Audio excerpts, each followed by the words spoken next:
It is my educated guess that the real reason why we're dropping bombs on them right now might be because TDA is working with the IRGC to hurt America, but our government can't come out and say that because it would create panic. It would make people scared. Welcome, Christian Warriors. We have some current threat intelligence information to give to you. If you want to see the written threat intelligence briefing, head over to ChristianWarriorTraining.com.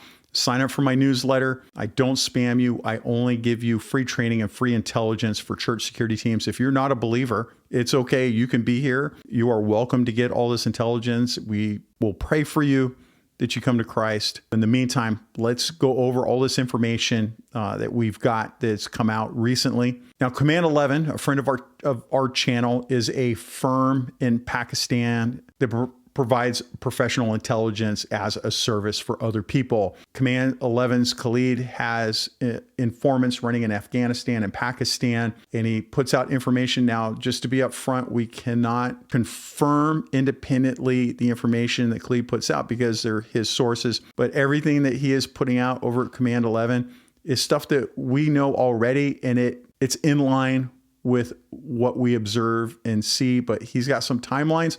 I want to put it out to you guys so you guys can make your own assessment. Again, the written threat intelligence briefing is over at ChristianWarriorTraining.com. Go ahead and get it over there and you can share it with your friends. Please sign up for our newsletter. It helps us keep Christians informed and keep our churches safe. Now, bottom line up front, Command 11 has prompted this threat intelligence brief that we have now.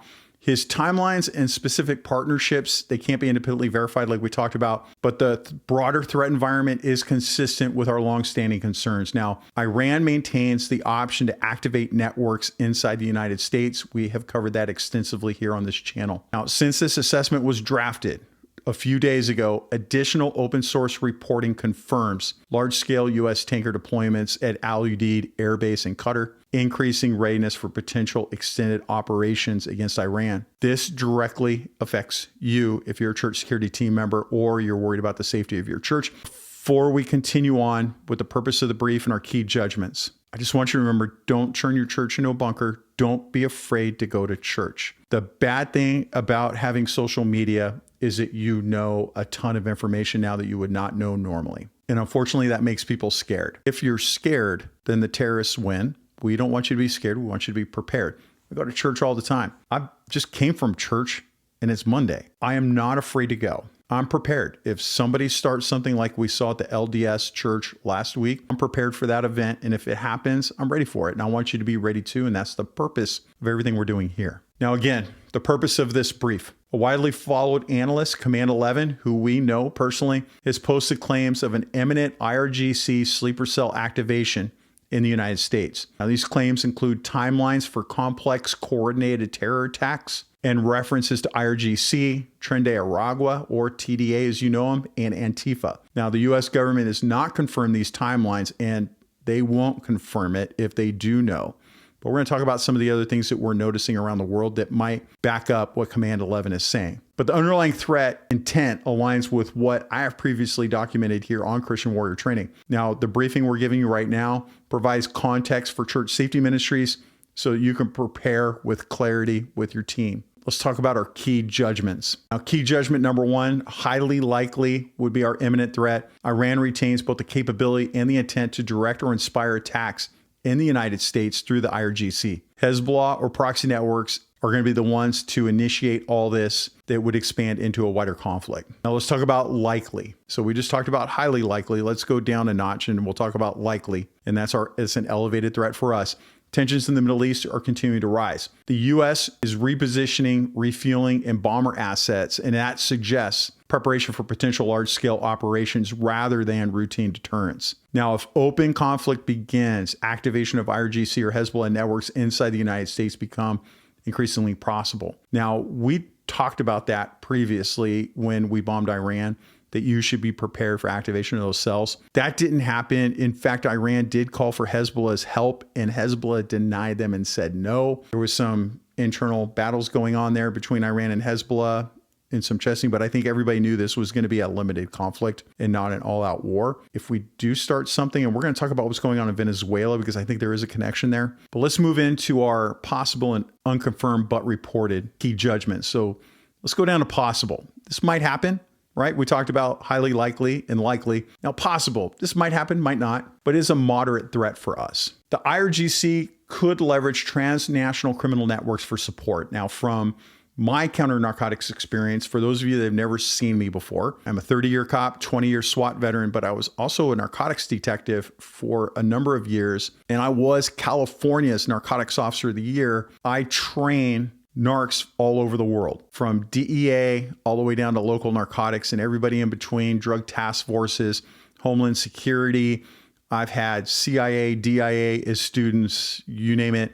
I had contracts with the Department of Defense dealing specifically working counter narcotics for everything under the sun. So I hope you understand my background. Now, the IRGC may leverage transnational criminal networks for support. That would be our drug cartels. Now, from my experience, I know that Iranian elements have used cartels before. Now, TDA's designation, that's Tren de Aragua, as a foreign terrorist organization and its connection to the Venezuelan regime make up a plausible partner, but there is no open source confirmation of a direct IRGC TDA coordination at this time. I can tell you that we know the IRGC has worked with drug cartels in Mexico and South America before. We know that. I know firsthand, having DEA and other sources that I can't name in my classes and agents working that connection telling me that's going on. But the government, and I've railed against the government before on this. I totally hate our government. I love the United States, but our government's got some problems. They will never come out and tell you information that I'm giving you. Now let's go to unconfirmed but reported, and it does require monitoring. This is our probably our least likely. Command 11 reported potential coordination between IRGC, TDA,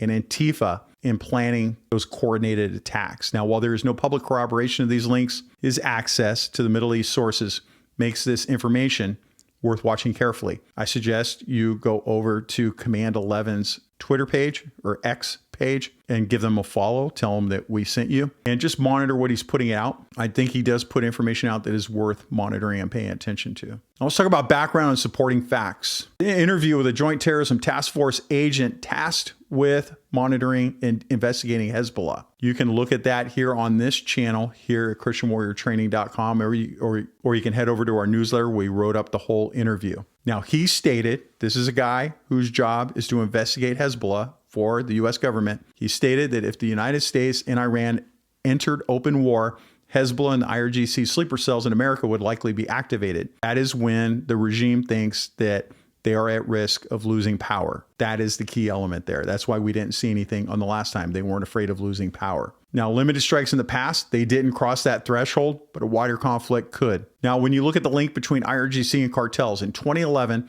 there was a plot to assassinate the Saudi ambassador in Washington, where they attempted to use a Mexican cartel as an intermediary. Now, Treasury has sanctioned IRGC Quds Force members for narcotics trafficking, and IRGC units have long been tied to illicit trafficking networks. Now let's talk about Tren de Aragua. TDA was designated as a foreign terrorist organization in 2025. It is engaged in drug trafficking, human smuggling, and repression abroad on behalf of the Venezuelan regime. Now, this creates infrastructure that could be exploited by foreign actors. And again, we need to look at our current force movements. Over the past week, the U.S. has surged KC-135 tankers to Al Udeid Air Base in Qatar, along with bomber and support aircraft repositioned throughout CENTCOM's area of responsibility. Now, these movements increase the ability to sustain long-range operations and signal that U.S. forces are heightened readiness posture. I just want to talk really quick about what's going on in Venezuela as well. Now, there is information circulating from educated professionals that are looking at the information coming in and going out. When I see us dealing with Venezuela right now, and wanting to topple the regime, with us bombing some of the narco boats that are going back and forth. The one that makes me happy as a narcotics detective, because I do see those gangs and the drugs just killing people left and right all over the world, all over our area of operations in the Western Hemisphere. But with that said, if we think that IRGC and TDA are working together, and now we're dropping bombs on TDA boats, what do you think is going on? It is my educated guess that the real reason why we're dropping bombs on them right now might be because TDA is working with the IRGC to hurt America, but our government can't come out and say that, because it would create panic. It would make people scared. It would make people afraid to go to work, and it would just create undue panic. So it's easier just to say it's counter narcotics issues, which that would make me happy too anyways. Because certainly the cartels are killing us and everybody else. So if we killed them, I mean, that's just a part of warfare. That's just my 2 cents at the end of all of this. That is something that's going around in my brain right now. I want to share it with you because I just think it's important information. My recommendation for church safety teams across America. I think that all you need to do is just monitor escalation indicators like the U.S. or coalition doing airstrikes, embassy evacuations, or regional mobilizations. Anything like that is going to mark a potential trigger point for any kind of a domestic activation or domestic issue. I think you should elevate your readiness just by reviewing active shooter and mass casualty protocols. And you should be doing once a year active shooter training involving all of your church personnel, including volunteers. I think you should liaison with local law enforcement and fusion centers to verify DHS and FBI advisories. I can tell you right now, the FBI and DHS are not going to give you any information that is up to date. As an example, the LDS church attack, the press is putting out more information than the federal government is. And certainly don't expect them to tell you if they think an attack is coming. It's just not going to happen. But your local law enforcement, your local beat cop, you've got to be in contact with them and talk to them. Find out who the cop is that works your beat. If hopefully your department has permanent beat assignments for those officers. And if they do, find out who that is, invite him over for a meeting, set him down, give him some coffee, feed him, and tell him how much you appreciate him. Pray with him, and then try to get that relationship going so that he can stop by whenever he wants. It's a safe, let him know it's a safe bathroom. He can come over and use the bathroom whenever he wants. Cops are always looking for a safe bathroom. He's going to give you information that you need to know about. You want to equip your teams with trauma kits, and you want to ensure that you have multiple communication options, meaning that your communication relies on cell towers. Then if the cell towers go down, you have an alternate communications method that you can use immediately. You want to increase awareness by adding drone observation and multi-site attack drills to your training. I recommend that you do have drones on your team and that you use that to clear your roof lines around the area, to look through the parking lot in areas that you can't immediately see. I can clear my parking lot on a 20-acre campus in 30 seconds with a drone versus if I sent somebody out in a golf cart, it's going to take forever because they're going to end up talking to everybody. Last thing I want you to do is I want you to pray and discern, just as Nehemiah's builders did. You want it, just like Nehemiah's builders, you want to prepare to defend while staying faithful